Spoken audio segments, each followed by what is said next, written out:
किसने सुना इत्र बीज चादरें।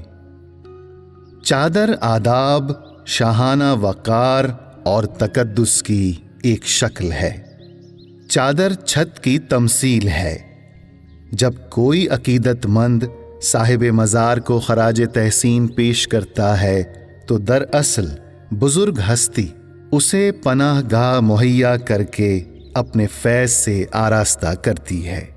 उस लम्हे निगाह को निगाह से जिला बख्शी जाती है। एक मजलिस में रहनुमा ने फरमाया, मज़ारात से हर दम दूधिया नूर का नज़ूल होता है। यही फैज़ है जो साहिबे दिल पे वारिद होता है। इससे वाज़े होता है कि मज़ार शरीफ पे हाज़री के लिए चादर या किसी किस्म की नज़र न्याज शर्त नहीं है। एक खातून ने मुअद्दबाना सवाल किया, हुजूर, बुजुर्गाने दीन के मज़ारात पे चादर पेश करने का कोई रूहानी फ़ायदा होता है या नहीं?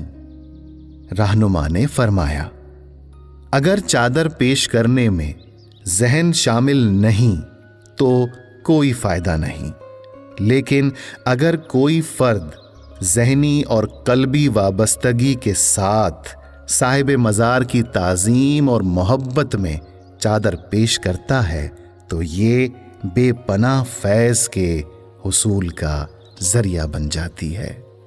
इसी बात के तसलसल में आपने फरमाया, मज़ारात पे जाएं तो कोई तासुर लेकर आएं।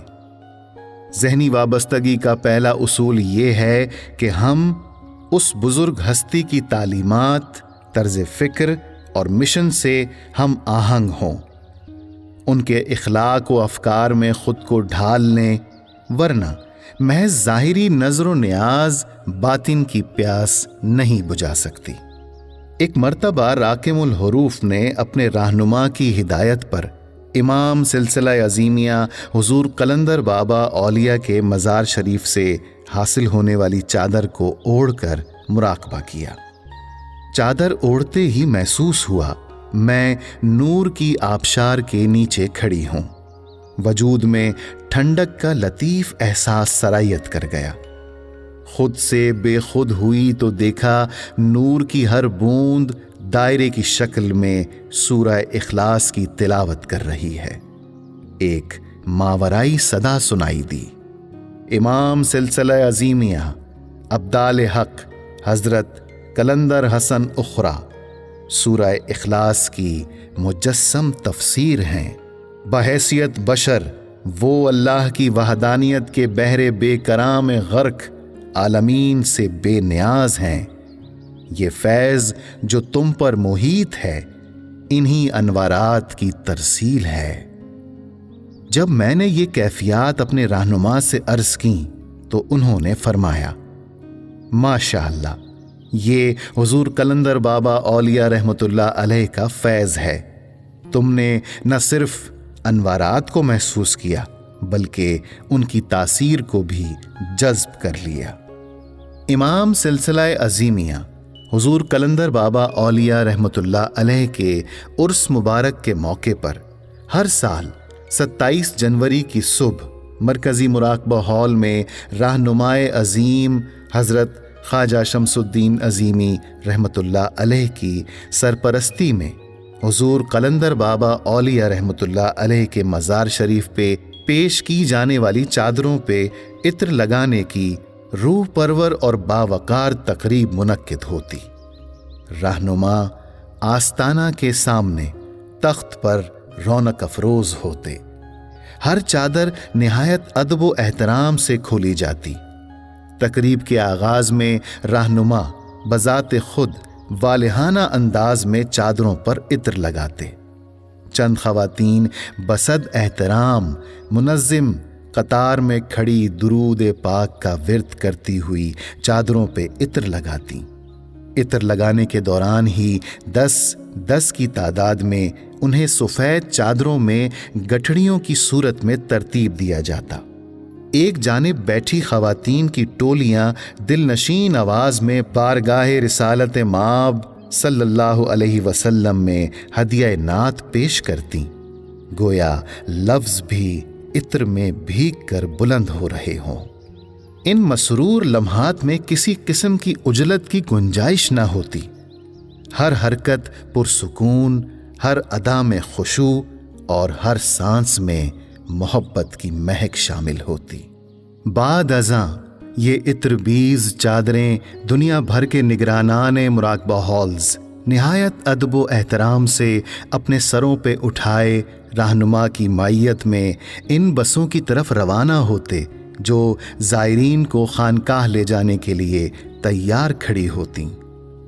ابتدائی سالوں میں رہنما پہلی بس میں ان چادروں کے ہمراہ خانقاہ تشریف لے جاتے اور انہیں حضور قلندر بابا کی خدمت میں پیش کرتے۔ پیرانہ سالی کے باوجود سالہ سال رہنما کا یہ معمول رہا کہ آپ ان چادروں سمیت بسوں تک تشریف لے جاتے اور انہیں اپنی نگرانی میں خانقاہ روانہ فرماتے۔ ہدایت تھی کہ کوئی فرد بس میں کھڑا ہونے کی تکلیف نہ اٹھائے، سب لوگ آرام سے بیٹھ کر روانہ ہوں۔ یہ رہنما کا اپنے پیر و مرشد کے ساتھ عشق و محبت کا بے مثال اظہار تھا۔ 27 جنوری کو پیش کی جانے والی چادروں پہ عطر لگانے کی تقریب سے قبل رہنما ایک بلوری پیالے میں اعلیٰ اقسام کے عود میں روئی کے چھوٹے چھوٹے پھویوں کو اچھی طرح بھگو کر زائرین خواتین میں تقسیم کراتے۔ وقت گزرنے کے ساتھ اس روایت میں جدت آ گئی اور روئی کے پھوئے رنگین کاغذ میں لپٹے خوشنما پھولوں کی صورت اختیار کر گئے۔ یہ روحانی نسبت کا ایسا اظہار تھا جس میں لوگوں کے ظاہر و باطن یکجا ہو کر عقیدت و محبت کی زندہ تصویر بن جاتے۔ اپنی حیات مبارکہ میں رہنما نے 46 سال تک حضور قلندر بابا اولیاء رحمت اللہ علیہ کے عرس مبارک کی جو روایات قائم فرمائی ہیں، صد افسوس کہ لوگ اپنی دانست میں ان کے خلاف لکھ لکھ کر انہیں مٹانے کی کوشش کر رہے ہیں۔ رہنما نے جو عمل کر کے دکھایا، ہمیں اس میں شامل کیا اور ہم نے ان کی پیروی میں اس پہ لبیک کہا۔ ہم سب شاہد ہیں کہ ہم نے رہنما کی رہنمائی میں روشنی کا سفر طے کیا ہے، ہماری منزل بھی وہیں ہے۔ آج اگر ہم اپنے رہنما کی تعلیمات اور روایات کو پس پشت ڈال دیں گے تو ہم گم گشتہ راہ ہو جائیں گے۔ یہ انتہائی کفران نعمت اور رحمت خداوندی سے محرومی ہوگی، پھر اولیاء کرام کی تاریخ ہمیں کبھی معاف نہیں کرے گی۔ دوستو، سلسلہ عظیمیہ رسول اللہ صلی اللہ علیہ وسلم کی نالین مبارک پہ قائم ہے۔ ہماری خوشبختی کہ ہم نے عرفان الہی کے لیے راہ طریقت کا انتخاب کیا ہے۔ صلی اللہ تعالی علی حبیبہ محمد وسلم۔